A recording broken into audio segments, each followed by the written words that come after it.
think we're ready to get started. So welcome everyone to Cadillac Fairview's Hygge webinar. We're really excited to have you all join us today. And before we get started and before I hand it over to Jill, who will be facilitating today's session, I wanted to cover a few housekeeping items.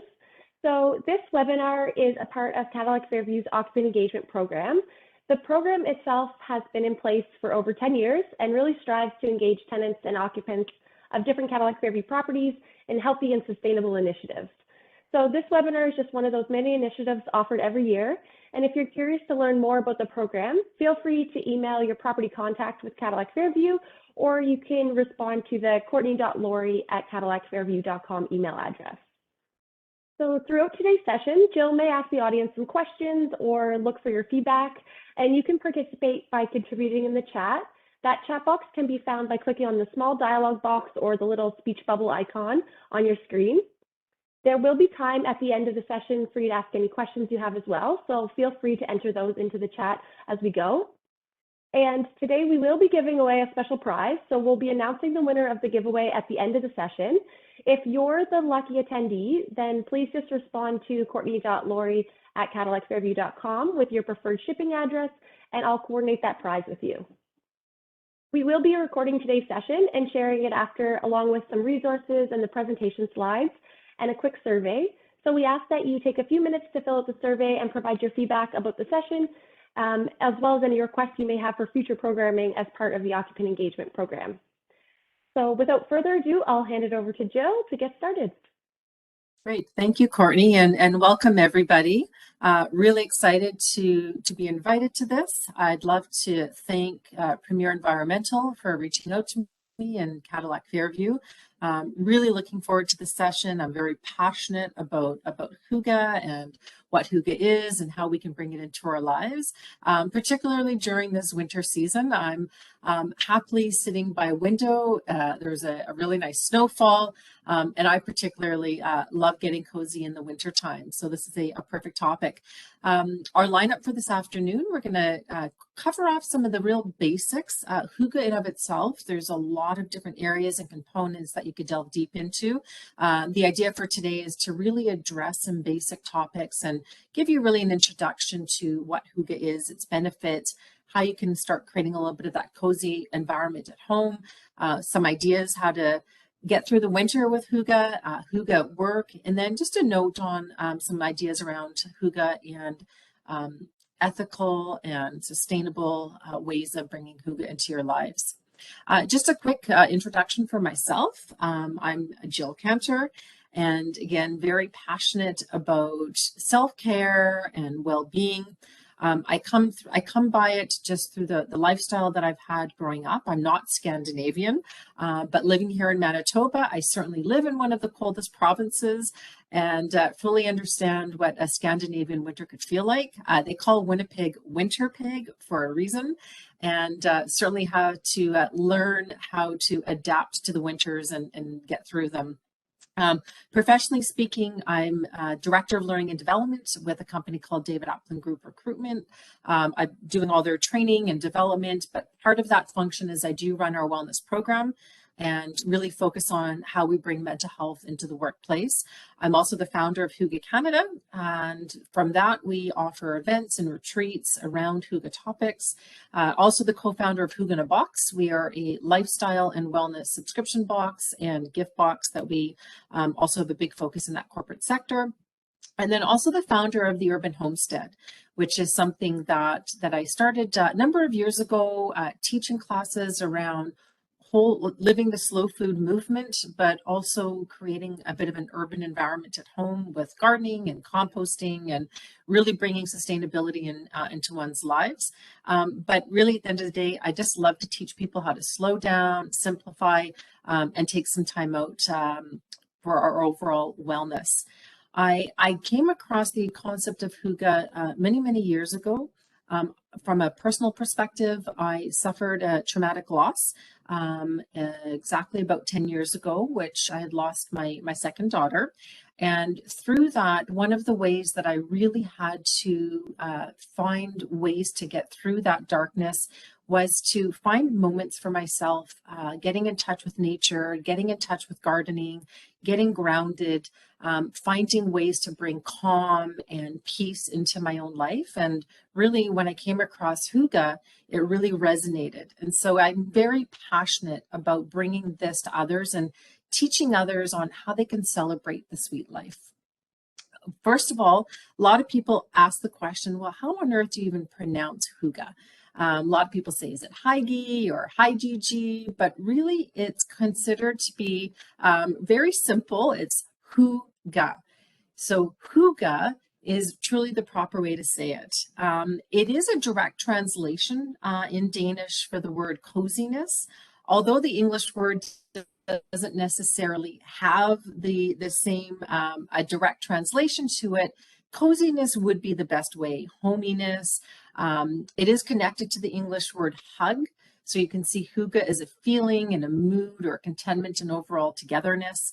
But at the end of the day, it's really about the small, warm moments where time stands still and we can enjoy ourselves and with others. The word Hygge may have existed in the Danish language for many, many years. It actually goes far back to the Viking days. But it's really been integrated into the Danish culture since the early 19th century.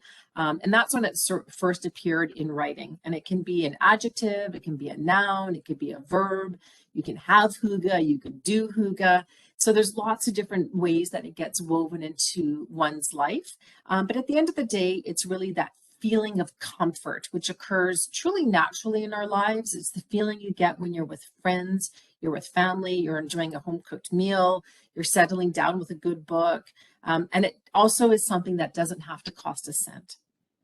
So people often say, well, why is Hygge important?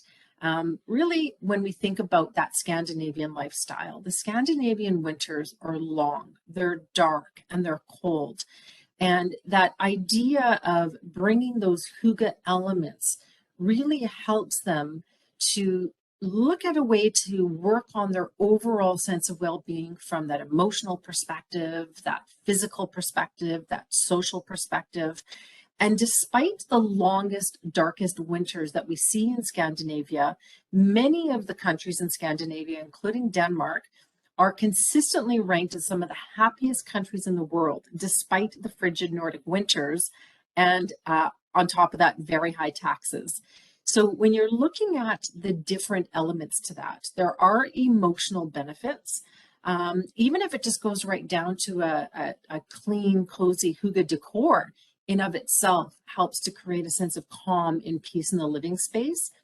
And since we make sense of our experiences and environment through sound and sight and touch and taste and smell, the idea of creating coziness and a cozy living will help us overall feel less anxious and promote a sense of emotional well-being and safety. Other things that we might think about where Hygge can have some benefit, by no means does it replace things around like other avenues for individuals who might struggle with emotional health, but it can help reduce anxiety. It can help improve feelings of self-worth. It can increase optimism, lower stress, creates a greater sense of mindfulness, can improve self-compassion, increase practices of gratitude. So really has a value on that emotional side. From a physical side, when we feel safe and calm, our bodies respond accordingly. And so it's in that moment of perceived danger that our bodies go into that flight or fight or freeze. But a Hygge style environment can create that sense of safety and comfort where our bodies can feel more relaxed. And it can improve our sleep and have improved practice of self-care. From a social perspective, when we feel comfortable and we feel emotionally safe, we're more likely to reach out and build and nurture the connections in our world. And so why is it so popular, right? It does require us to slow down. It requires us to truly embrace that slow life. Can't be like that at all times, but bringing elements of that. And because we live in such a fast-paced society, we live in such a fast-paced world where we're connected to our technology at all times, that element of bringing Hygge can make us slow down, but it can be difficult to do that. So thinking about slowing down means maybe we have less on our to-do list, or we try to have fewer commitments each day when possible. We can learn to say no to certain things that can be emotionally draining type obligations. And once we're able to embrace a life at a slower pace, again, it's hard to achieve that at all times, but when we can, and when we don't feel so rushed, that stress and things can start to melt away. And generally speaking, a Hygge lifestyle just means a simpler life, simple living. And that idea might conjure different kind of pictures, right? It might think of us as minimalist with no art on the walls or any furniture in their home. The second can be an image of your grandparents' era before smartphones and other electronics. Simple living doesn't necessarily mean either in these extremes, but it certainly can mean that we cut out the excess of areas in our lives that we can get rid of so that we can learn to slow down a little bit. A Hygge lifestyle also focuses on the things that are really important. And it's not just about slowing down, because we can't always do that, but it's about putting a focus on the things that are truly important to you. If reading something is you really love to do, Hygge encourages you to find more time to read and create a coziness around that. If time spending with your loved ones is also really important to you, and I hope that's the case, Hygge just happens when you're with those that you love. So by removing other distractions and being more mindful. So we'll talk about a lot of that stuff. Also, why is the idea of Hygge so popular? Every year, the World Happiness Report gets released through the United Nations Sustainable Development Solutions Network, the Happiness Research Institute, Gallup polls. There's a variety of different elements. We won't get into that. I don't want to bore you with too much of the studies and the surveys, but you could always Google it. But it's just an interesting find to see that so many of the Scandinavian countries are always in that top 10. So Finland and Denmark and Switzerland and Iceland. Well, Switzerland, not Scandinavian, but we've got Finland, Denmark, Iceland, Norway, Sweden. So all of the Scandinavian countries are in that top 10 year over year. And Finland and Denmark tend to kind of go back and forth by taking first place. And Denmark is what's sort of the motherland of Hygge, but the other Scandinavian countries have their own words for that same concept. You might be wondering where Canada landed. We also landed really, really great. We're at number 14 and at USA at number 19 if we're thinking about our neighbors down south. So we're still doing really well for Canada in that top 15 out of the 149 countries that were reported. And so how do we go about in creating a more Hygge life? How do we manifest that? And so it's really that finding that happiness in the little things that you can do by yourself, that you can do with others. And Mike Wicking is the author, and I kind of call him the godfather of Hygge in the sense that he runs the research institute, the Happiness Research Institute in Copenhagen. He gets very involved in those happiness reports, but really learned and studied and researched on the topic of happiness, and has written 3 really great books. I'll show you one of them at the end of the session, but I often quote back to him. There's many Hygge books out there and research, but I find his to be the most researched, and really appreciate what he shares, in which is something that he calls the Hygge Manifesto. So how do you create Hygge? How do you bring it in? And he's broken it down in 10 different elements where it's equal portions spent in certain key areas. And it's not something that has to break the bank. You don't have to buy Hygge. Sure, you could buy things to create coziness, cozy socks and cozy candles and cozy blankets and all of those things, but it doesn't have to break the bank. And it also isn't something that's time consuming. It's not something that you need to always schedule into your day, because it's very much tied to mindfulness and being present and being in the moment. And in his book, The Little Book of Hygge, The Danish Secrets to Happy Living, Mike Wicking does provide us with his manifesto. It's kind of a practice of sorts that can help us to attain complete peace and happiness to the very best of our abilities. So I'm just going to touch on each one of them, just basic, and again, highly recommend his book. But atmosphere, right, is equally important to the others. So the first step in practicing Hygge is really creating the right atmosphere. and really understanding how Danes, right? No recipe for Hygge for Danes is not without candlelight. So candles, and typically unscented candles is what you would find in Denmark, but that really kind of completes that soft lighting, the less use of electricity and having that natural lighting coming in as much as possible. And so candles are a really big part of that. Danes actually burn around 6 kilos of candle wax each year. So they seriously don't mess around with that. I wouldn't recommend burning that many candles, but it's something that kind of creates that mood. The presence is the second aspect of that, and really being that present, that mindfulness. And in our busy lives, the aspect of Hygge is something that we all could practice every day. And again, if you're at home, and even during the day when it's bright light, I often have a candle burning on my desk. I have some candles burning behind me, just to kind of create that instant element of calm. I often like burning candles with a wooden wick because I like the crackle and it sounds like a fireplace. And sometimes we just need to take that moment to not check our email, to simply turn off outside distractions, even if for a moment, and be present. Pleasure.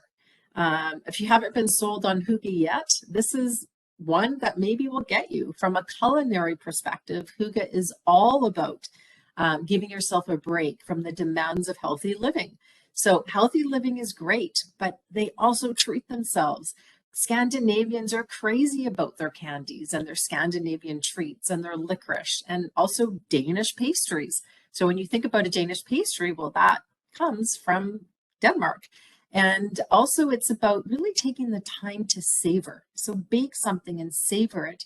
Be in the moment, play some music, try not to rush it as much as you possibly can.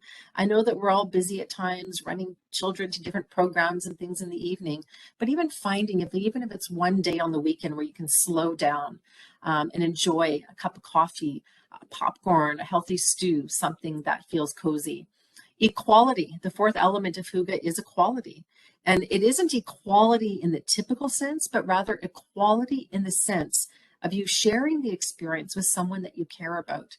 So before you set out on your journey to happiness through Hygge, see if a close friend or a loved one is willing to join you in this endeavor of bringing a little bit more Hygge. Gratitude, fifth element, right? It's easy to forget, but remembering to be grateful for all that you can produce, creates a tremendous amount of happiness. And we hear a lot about gratitude and gratitude journaling, and there's a real science to that. And so finding joy and thankfulness, even in the smallest of things, can really make a difference. And that could be reflecting on the happiness that you feel with a cup of coffee, opening up the bag of coffee beans and smelling it before you grind it. Or that tea, sitting by the window first thing in the morning and looking at the snow or the sunshine. And so it could be some of the simplest things that you do throughout your day. Harmony. Right? In this case, it's all about living in that moment and being one with your surroundings. And Hygge is not the time to brag about your accomplishments or talk about someone else in a negative way. Hygge is meant to be a peaceful experience that creates a feeling of nothing but love, comfort, and joy. And then, of course, comfort. Everything that we've done up to this point or we've spoken about is about creating a bit of a comfortable vibe. But the seventh element is literally comfort. And you'll need some cozy cabin socks and maybe some cozy pants, or what they might call Hygge busker, which is kind of those really cozy pants that you may never want to wear in public, but they're just too cozy to not get rid of. And also a favorite blanket. Truce, right? The eighth element pairs really well with this concept of harmony. When practicing Hygge, leave all that drama outside in order to reach that state of happiness and mindfulness, right? We shouldn't be fighting or dealing with anything that's getting us down. Now, those things are going to happen. It's inevitable. But Hygge is really about creating positive energy and some tranquility for yourself. Togetherness is also key, and this element pairs well with equality. One of the most important aspects of Hygge is to create that element of togetherness. And take time to build on working on your relationships. And I know in this world that we live in today, some of that might be virtually, but that's creating togetherness and how you do that. Reminiscing on memories, whatever that might be. And then the last aspect of that manifesto is the shelter. And it's last but not least, something that is so important, and it brings everything together. And you should be practicing Hygge in your home or wherever you feel the most at home and at work, right? We're going to talk about how do you bring it into work, because we spend so much of our lives at work. And when we're at home, you want to feel nothing but peace and security to the best of your ability, to the best that you can. And your home, really, you want that to be your sanctuary, the place where you feel the most at peace.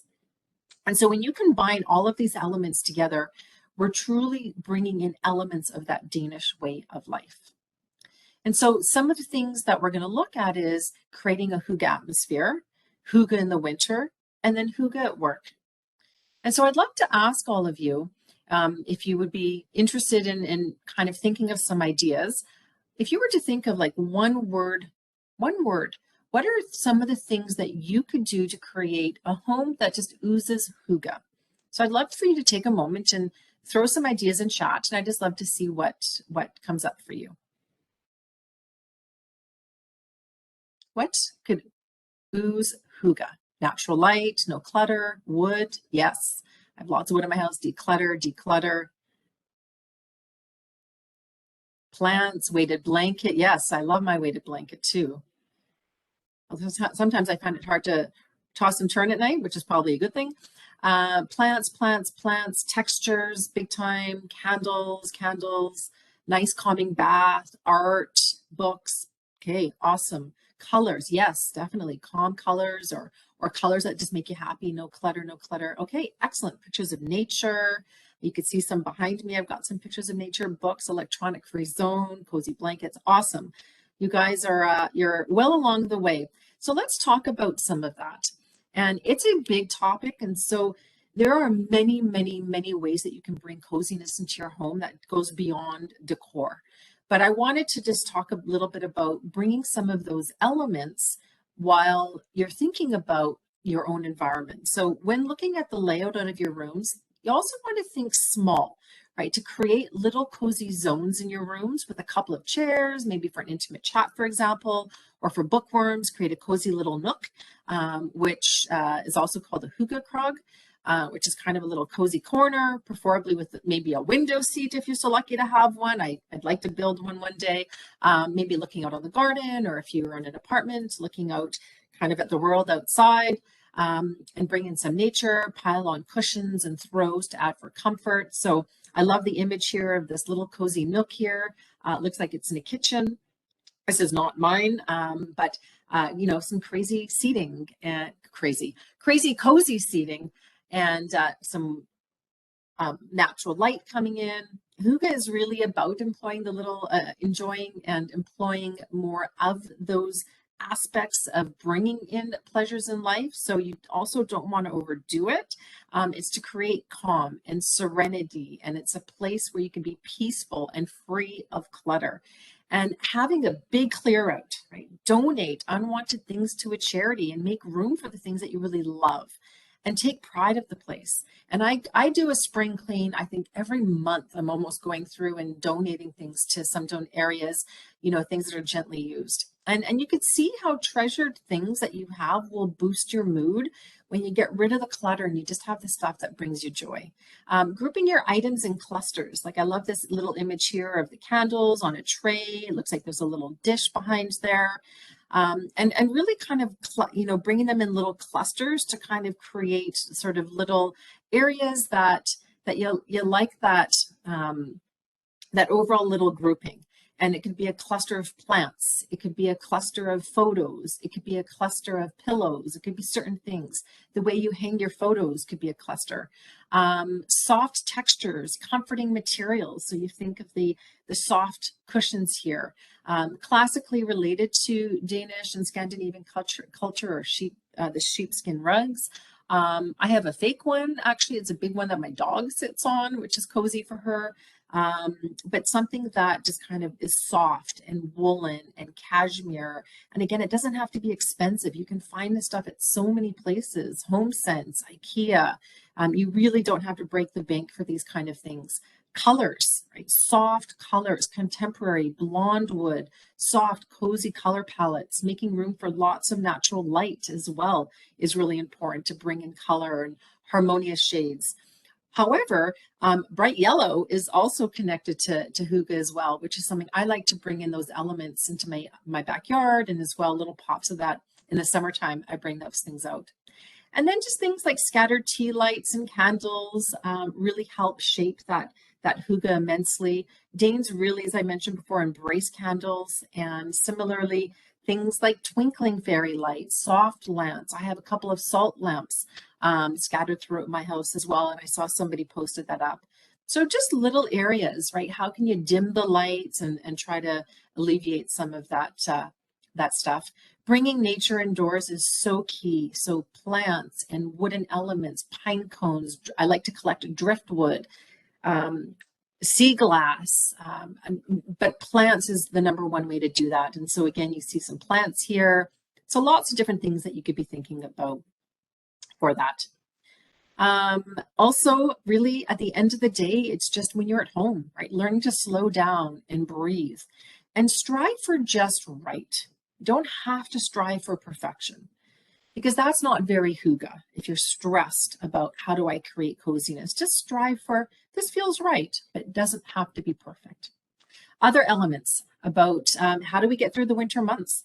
So again, I'd love to hear some of your guys' comments in chat. How would you get through some of the cold winter months? Just some one-word ideas on getting through the winter months. Fireplace, right? If you have one, hot tea, books, toque, lattes, music, movies, fireplace, candles, blankets, window, candle, yoga, cozy bed, bundling up, snowshoeing, skiing, blankets, embracing nature, incense, meditation. You guys are so on it. And it's something, again, it's just authentic. Hygge is authentic. It can't be simulated and it can't be rushed.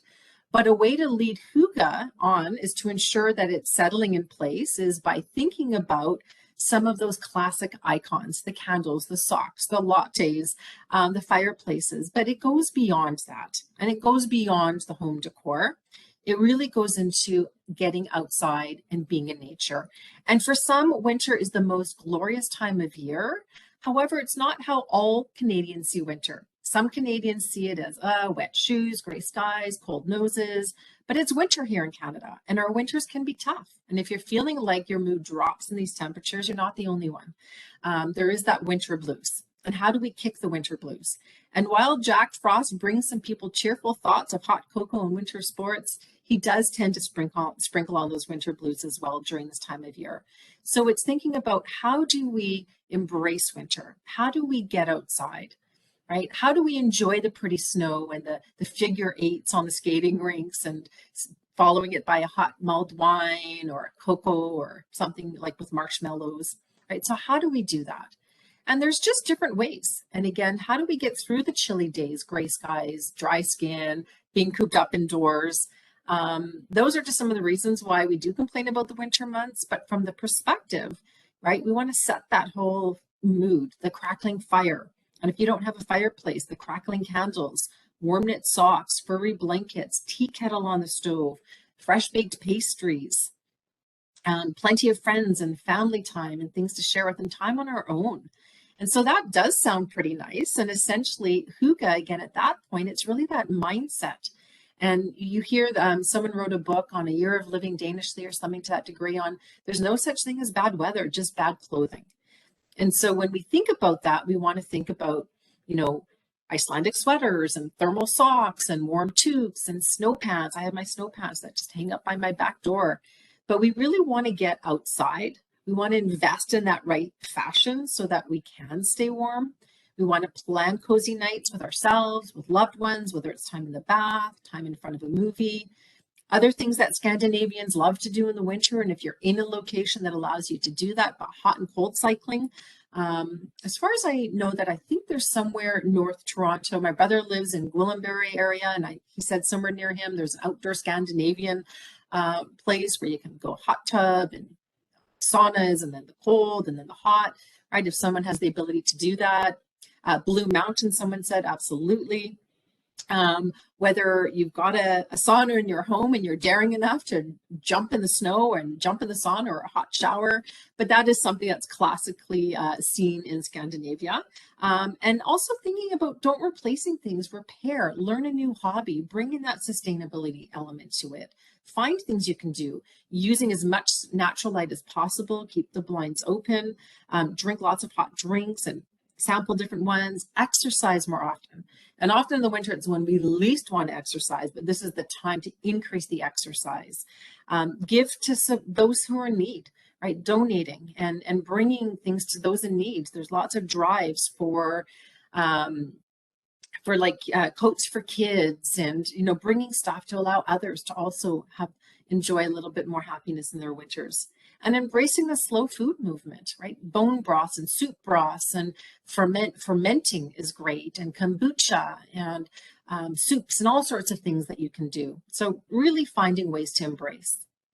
A couple other things that we want to think about when it comes to Hygge as well is how do we bring Hygge into your workday? And because so much of our lives are spent working, and a lot of us are spent working from home, which in of itself has allowed a lot of people, and we've gotten to this point after a couple of years of learning to work remote, that in of itself gives us an opportunity to create a little bit more Hygge, less rushing from one place to the next. But again, in chat, what are some things that you can do to bring Hygge into your workplace, whether you're at home, you're in the office, you're a hybrid? What would that look like for you? How can you bring a little bit Hygge into your workday? Plants on my desk, plants. Keep my desk clean. Yes, definitely, that helps. Take breaks, keep desk area uncluttered. Mood light, absolutely. I have that. Coffee break. Okay, we're going to talk about coffee breaks. Cozy clothes, walk, music, learn to say no. Oh, you guys are so fast, I can't keep up. Aromatherapy. Blankets, yes. I sometimes have a blanket wrapped around my legs, especially when it gets to be like -40 in Winnipeg with the wind chill. Okay, excellent. So we're going to take a look at some of the different things on how to Hygge at work. And because sometimes work can feel like it's not such a Hygge place. Before the pandemic and the lockdown, in my office building, I work in our largest office building downtown. And for me, I'm sitting right under fluorescent lights all day. And I don't do well with that. I do tend to get headaches. So I have another lamp. I bring in a lamp and I have a soft bulb in it, which kind of helps counterbalance the lighting. I brought my salt lamps into the office, which also counted that, which was amazing. Plants, keeping the windows open if you have a window. But there's things that we want to be thinking about is that tidy workstation or home office. And it just helps that sense of calm. Right? Walking in and going, like I know where I could find things, and it just creates calm. It creates a positive energy. Things around, adding Hygge by bringing in some of those natural elements. So the plants on my desk, I also have the Himalaya salt lamps. I have some wooden bowls. I'm currently sitting in another area of my home, but in the office there, I keep the lights cozy. I don't even turn on my light. I just have a lamp with more of a yellow soft hue, and then on my salt lamps, of course, when I'm doing Zoom and Teams meetings, I turn the light on, otherwise it would be too dark. Other things around that can be just adapting your office lighting, as I just mentioned, to make it really cozy. Other things to be thinking about is how do you connect with the others around you, and really about that attitude.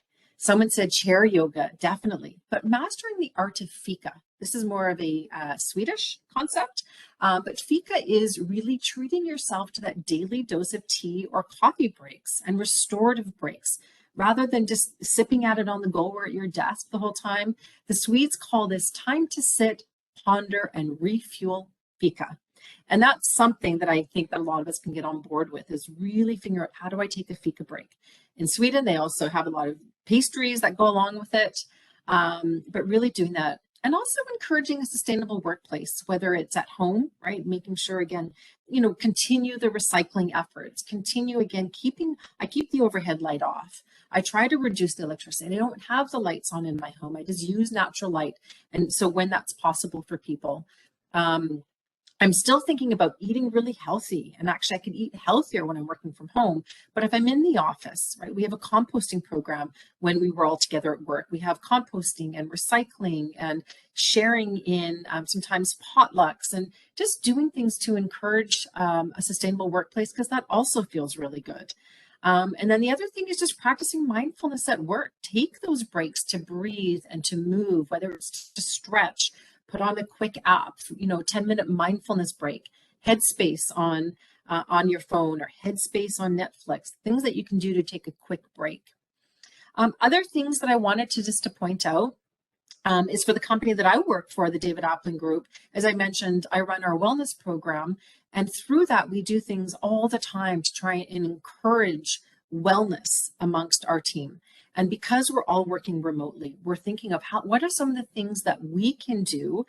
And maybe these are ideas for some of you guys on your teams and within your own organization. But actually in 2 days from now, I'm doing a session internally with our team on kicking the winter blues. We are also currently right now, we have a mile a day challenge that we have, where the idea is to get outside for a mile a day. I personally don't run, but I love walking. So it doesn't matter what the activity is. This was an example of what we shared with our team. But basically, it's encouraging getting outside no matter the weather, and it's just for a mile. And so we're doing that by connecting through an app called the Strava app. And it's just an idea for teams and for individuals to stay motivated and excited. But the Strava app allows the teams to all connect and to monitor each other's miles and activities if you're doing it as a challenge, but to give each other kudos and to take pictures of you snowshoeing or walking and uploading that. And it's just a lot of fun.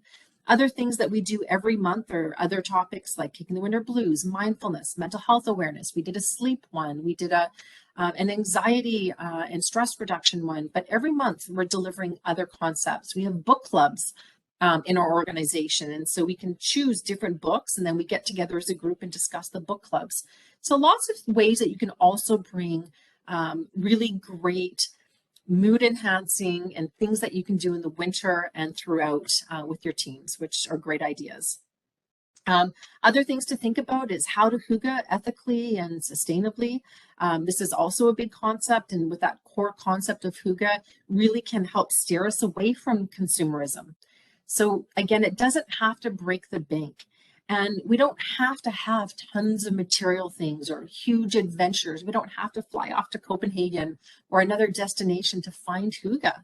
You can spend time in nature. You can enjoy the pleasures at hand every day, no matter where you are. And whether it's a beautiful sunset, a moment with family, that cocoa by candlelight, it's all hygge, right? Even brushing your teeth, believe it or not, could be a hygge experience if you're mindfully paying attention to what you're doing in that exact moment and having the gratitude for it. And so the reason why I want to talk about sustainability is that there's so many areas that you can bring that in. So it doesn't have to be so twisted with consumerism. Yes, I do have a company where we do create hygge boxes and wellness and lifestyle boxes, but we also do that with sustainability and ethical different practices in mind. And the idea is that it helps bring that, right? It helps bring the idea of how you can find those moments, but you can't buy it, but it can help create those moments. And so what I want to think about is when you do buy something, choose ethical options. And obviously it isn't to say that you can buy everything that's going to be totally with ethical options, but the more that you can, the better. And I know that we as an organization and myself, I can really get behind quality over quantity. And that question with sustainability or the lack thereof behind the products that we buy really matters to me in my house, what I feed my family. So I like to support small businesses instead of going to the big chains, right? But I do love IKEA, I'll admit that, but it is like the mothership of hygge for me. I do love supporting local farmers and beekeepers and buying eggs and chicken as much as I can. Things around natural, organic, those organizations that are B Corp or 1% for the planet, fair trade. So again, you may not be able to incorporate that in everything you do, but also going to vintage stores, thinking about recycling and reusing and repurposing. And there's just something so great about having something that has a story behind it.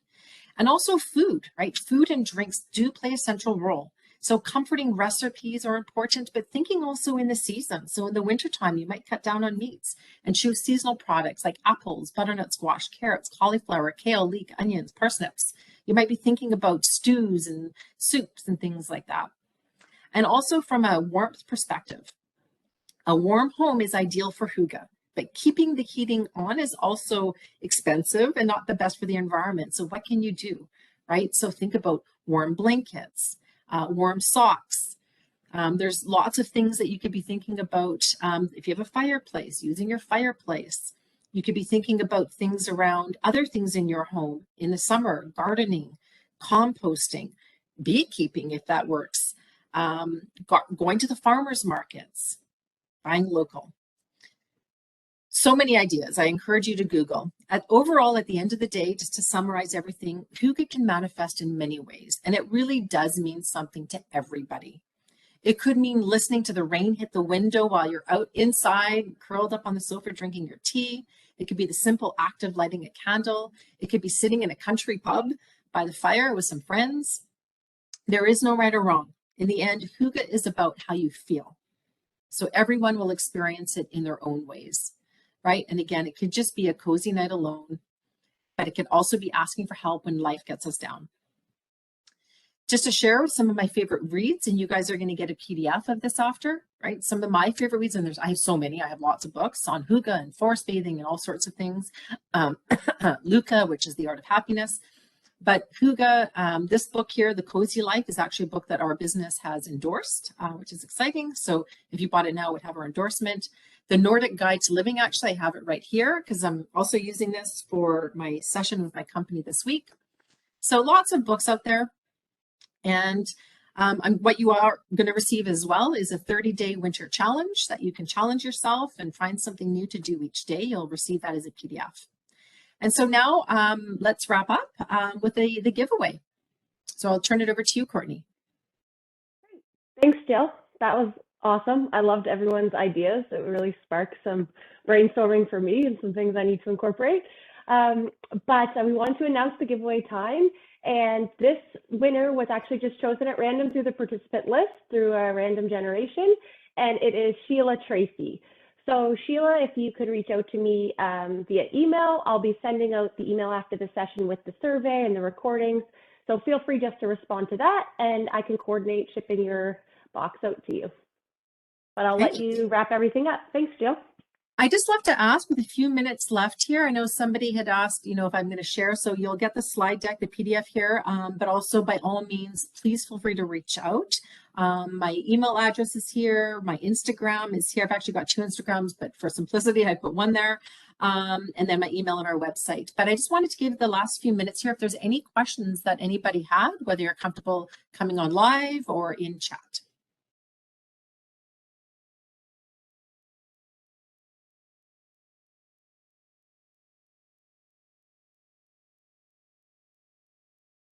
Okay, any questions?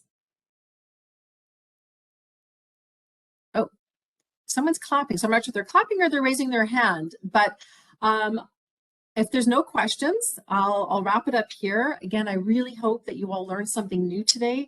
It might seem overwhelming because there's so many things you can do, and that's the whole point, is that hygge can come into every aspect of your life.